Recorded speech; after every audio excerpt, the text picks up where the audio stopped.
good afternoon, good evening to you all. Ladies and gentlemen, welcome to the Global Guys podcast. My name is Tom Phillips. I am a National Alliance Manager for Safeguard Global, and alongside me is Mark Robbins, and I'm the VP of Sales for our Global Employment Outsourcing solution in EMEA. So just to give you a quick overview of the company that we work for a company called Safeguard Global, as we both mentioned. And we have two solutions, one being an employer of record solution where we can employ people on behalf of clients that don't have local entities. And then alongside that, we have our global managed payroll service, which is a global payroll solution for companies that have headcounts in countries with entities and are looking for streamlining of their data and potential integration with their standalone HR systems. Perfect. So what are we trying to do? We're doing over the next couple of weeks a podcast with regards to and chatting to various industry leaders, should we say, industry connections that we have to talk about them, their company, what's happening right now with them, and what's happening in the future. We're going to have a bit of fun and games, and hopefully you'll join us throughout. Good afternoon, evening, or morning to everybody. Welcome again to another episode of the Global Guys. Today we welcome a friend of mine that I've known for a couple of years since I moved to London, but also a massive global leader in his industry. Keith, welcome today. Keith, first of all, introduce yourself. Tell us about you and the company that you work for. Hi, thank you guys for inviting me today. It's great to be part of your show and appreciate it. So my name is Keith Doe. I am VP of Marketplace Operations for a company called Karhoo. Effectively what Karhoo does is we've created a marketplace for our demand partners and our supply partners to be able to sell and buy their services, essentially working with PHV and taxi fleets globally and allowing demand partners to offer ground transport services to their customers via our platform. The aggregation of all the supply partners around the world means that we are able to offer a wide range of different supply services to our demand partners and giving their customers flexibility, options, choice, and a range of quality as you'd expect across different companies in each major city.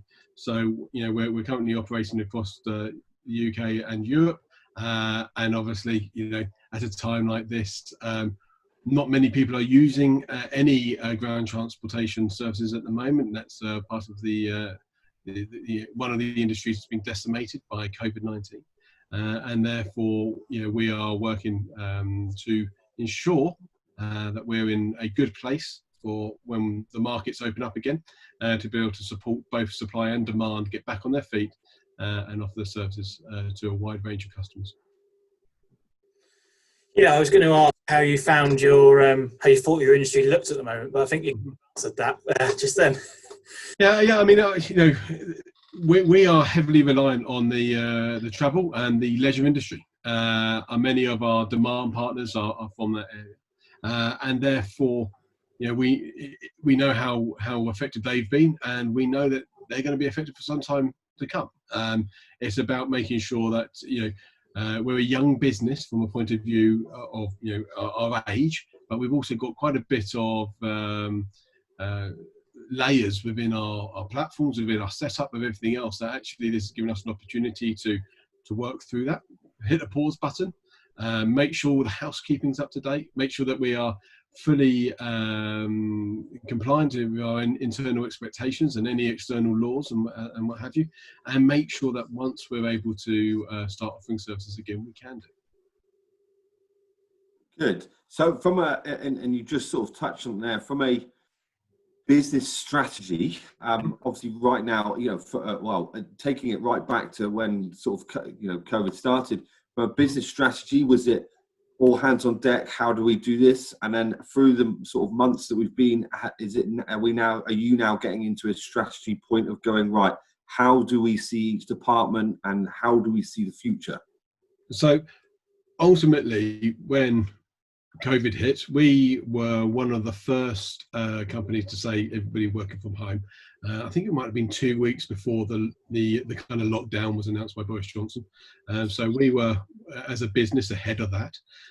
The aim being that although we have a couple of hundred employees within the business, if we started having an outbreak of COVID within the company, we would struggle, to be able to maintain the company. So the idea being everyone almost self-isolate from each other from a work point of view, give us the business the opportunity to settle down, and then work out what is actually going to happen to the industry. Because at that point, I don't think anybody really knew. And then, obviously, everything went into lockdown. Our demand partners were no longer requiring the services to the same level as they were, and the number of rides we're doing each day reduced. So the BAU, certainly from an operational point of view, disappeared. And that just meant that we got a few more people across the team that were able to start really digging into the back office and making sure that everything is where it should be. But it's also given every other team around the business, on the tech side, the product side, solutions, finance, legal, whatever it might be, to have a pause, to have a think about their own areas, make sure that we are doing everything we can and using this time wisely, because it's not often you get an opportunity to hit a pause button. And obviously, in the great scheme of things, we wish we didn't have that opportunity, but we've got it, so we're going to use it. And using that while the rest of the world is also on pause means that we're not losing ground on anybody. We're able to make sure that we are fine-tuning everything that we do, and then when we do go live, we are not just going to be ready, but we're going to be the best that's out there, and providing the best levels of service possible. Yeah, which kind of leads into exactly what I was about to ask. So we've been speaking to quite a few different people so far from different industries. And I think everyone's kind of got a similar opinion on that, this is maybe the new normal, or the old normal's not going to be quite the same as it was. How do you think that is going to be for your industry? Do you think there's going to be, is it going to change? And how are you adapting to accommodate what you see the new normal as? So a new normal is going to be a different normal in every country, depending on the local laws, rules, and what have you. So if we look at France, for example, at the moment, it's starting to open up again. They have introduced new laws in regards to the number of people that can travel in the back of a vehicle. Now, obviously, heavily impacts how we offer the services of our supply partners to potential demand partners. And so, for example, if there's a screen between the back seats and the driver, they can have 3 adults in the back of that vehicle. But if there's no screen, they can only have 1. And so that's actually the new norm for France. And in the UK, we haven't got to that stage yet. We may well do, but we're also now noticing that supply partners in the UK are now fitting screens to their vehicles to protect their drivers. And therefore, that reduces the number of people you have in that car from 4 to 3. Now, it might be a very small tweak from our point of view in a dashboard to say the maximum capacity for this vehicle is now 3. But actually, from a consumer point of view, we're all used to 4 people jumping into a saloon car and going somewhere. So it's that kind of mindset that you won't actually think about until you're out one night with 2 couples and you now need to get 2 cabs. So things like that, and it's that kind of thing that's going to change. And so it's going to be, there's going to be lots of little nuances like that will be introduced over time. And they're all going to be slightly different across the regions. And that's the advantage of what we can offer, is that we can actually tweak our dashboard, our platform, to reflect the local laws and the local requirements, and ensure that our travellers, or the travellers that are using our system, are able to travel safely and compliant with the local law. Yeah, interesting. That's really interesting with regards to France, and we'll have to see obviously what happens over here. So do you? Because it's one thing also that we've asked a couple of individuals that we have had on here with regards to this being also the new norm.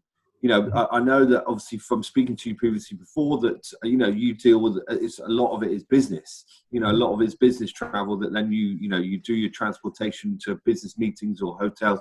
So is that, the effect there, it's because, people are saying that this is going to be the new norm of speaking to clients, new, existing, etc. Clearly we all hope that the whole face-to-face will still be there. But do you think that this will take this will take a bit of a hammering to yourself in a way? I think it goes without saying that there's going to be less travel. I mean, you just have to look at Gatwick Airport, for example, when you see Virgin Airways, removing their entire fleet from Gatwick Airport, removing their entire fleet from there and just being based out of Heathrow. The same for British Airways. They're not moving those flights. They're just not providing those flights anymore. So those flights are no longer going to have passengers on them. Those people aren't going to be travelling. So there is going to be a reduction on people travelling, whether that's for holiday or for business. And I think business is going to probably be one of the latter ones to start up again, because employers are always going to be concerned about the safety and the welfare of their staff, and the expectation of them having to travel in close proximity to people they don't know and all this kind of stuff. So the other thing is, the working from home has forced everyone to realise, actually, we're all adults. We can all actually have a proper conversation. Everyone's working hard. I mean, we've noticed our productivity in our own business has increased significantly since we started working from home. And I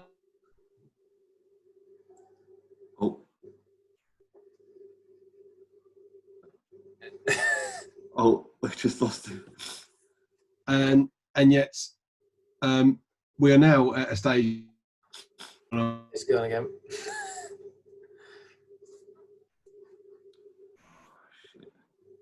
Can you hit basis? And we're really good. So Keith, with regards to going forward as well, we have spoken obviously to a couple of others on this, and we've talked about people having this as the new norm. Business meetings and speaking to individuals and everything. That the whole Zoom and everything else is going forward. So from your side of things, I know that from speaking to you before, you deal with a lot of obviously business travel, going to meetings and everything else. Mm-hmm. How much is that going to be in a dent for you? Mm-hmm. So I think it's inevitable that the element of business travel is going to be impacted. There's just not the requirement.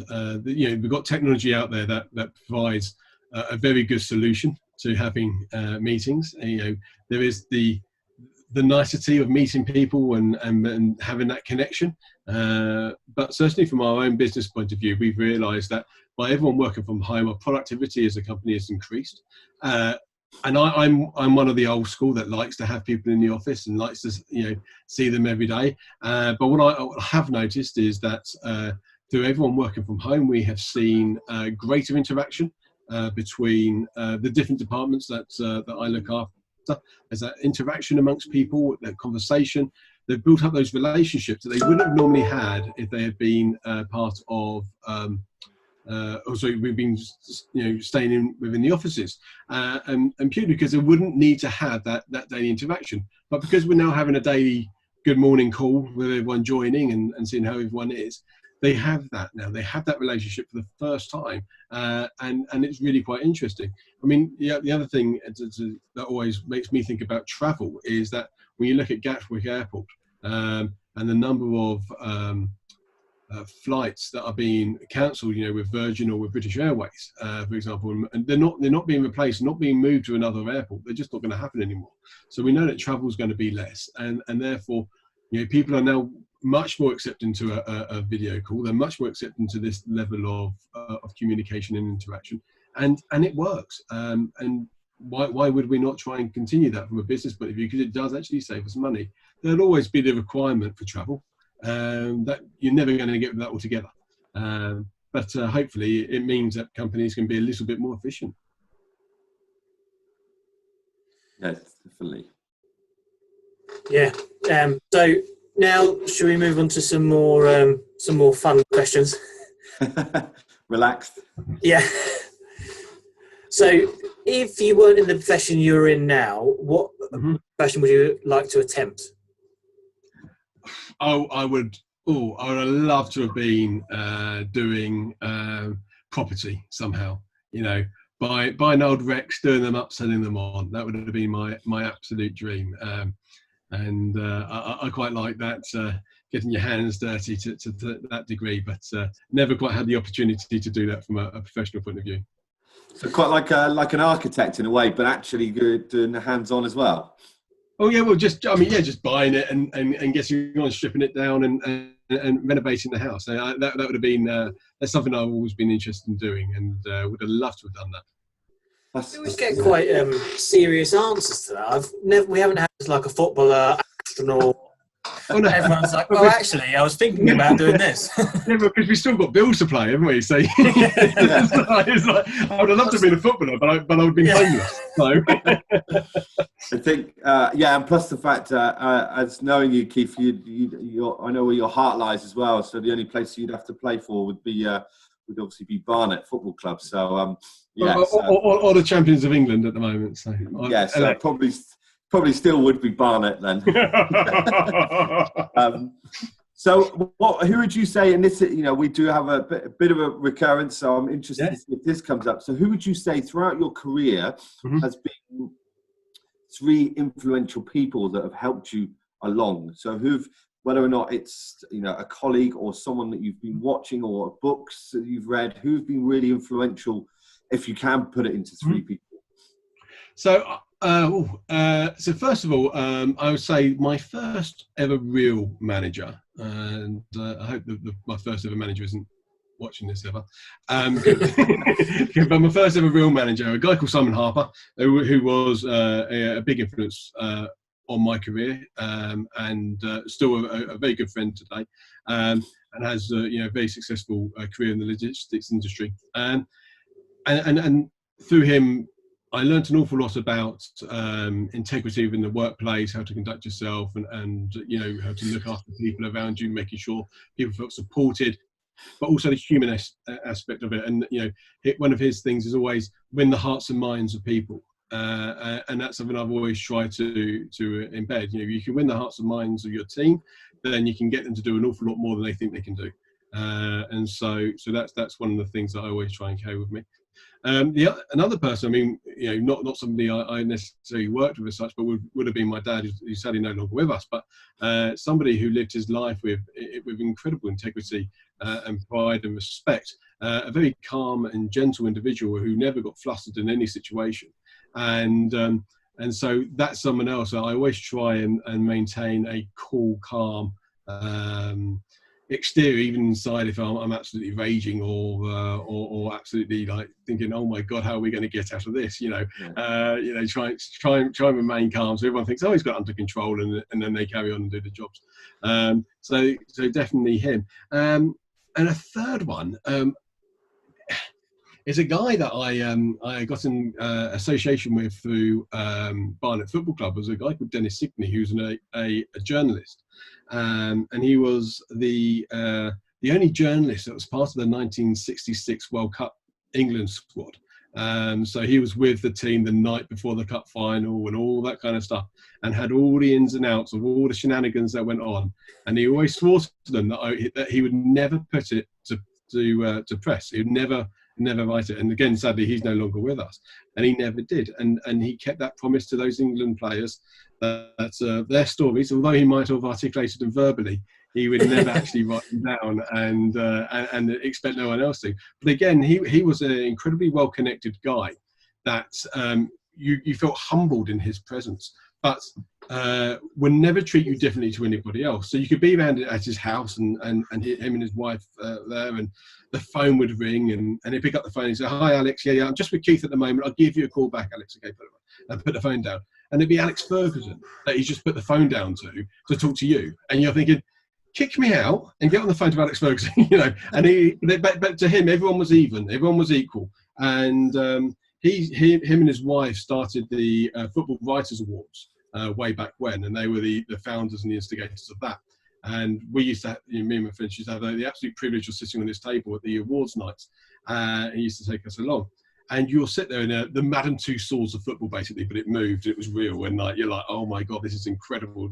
There is Alex Ferguson, there is Jose Mourinho, there is Rafa Benitez walking past, whoever it might be, and all these people used to queue up in a nice orderly little line just to talk to Dennis, who was sitting on your table, but he was never big-headed, never brash about it, and that's another thing that I learned from him, was treating everybody, regardless of their level, regardless of who they are or their success, whether they are working in your warehouse or whether they are the managing director of the business.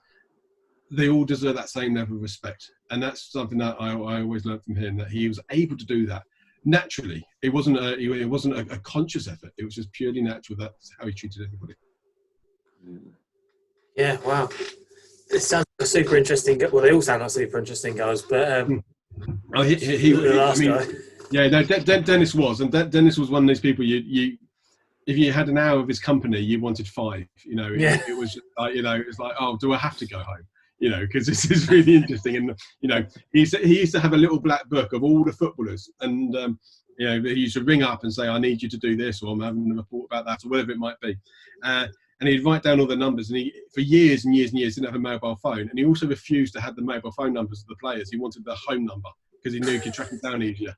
And it's things like that. It's like, you know, it was very, you know, he's old school, but he got everything he wanted out of people around him because they respected him, and he showed them the same level of respect. Yeah, definitely. It's a good trait to have for sure. Absolutely. So we've got one more question for you, and it's we've almost got a little poll on it. Okay. Obviously, the name of the podcast is The Global Guys. So we ask every as a final question, who's your favourite global guy? So it could be anyone, like David Beckham, whoever. One of us. Well, it's not you, Tom. I mean, if it's out of you two, it's Mark, because I've never met Mark, and I've met you, Tom. So you've ruled yourself straight out. So I'll take that as 2-0. But carry on. Favourite global person ever? Wow. Well, guy. I suppose Guy. we should maybe make it. Absolutely, yes. Well. Modern times. Who would that be? So being quite boring, I guess, somebody like a Richard Branson, someone like that who's achieved so much from a business point of view, would be up there. I mean, you know, there shouldn't be a man alive that wouldn't have David Beckham on their list. You know, regardless of who you support or whoever, he should always be there. But yeah, hard to really just pick one out. I tell you what, somebody at the moment who I'm not a particular fan of. Okay, Tyson Fury.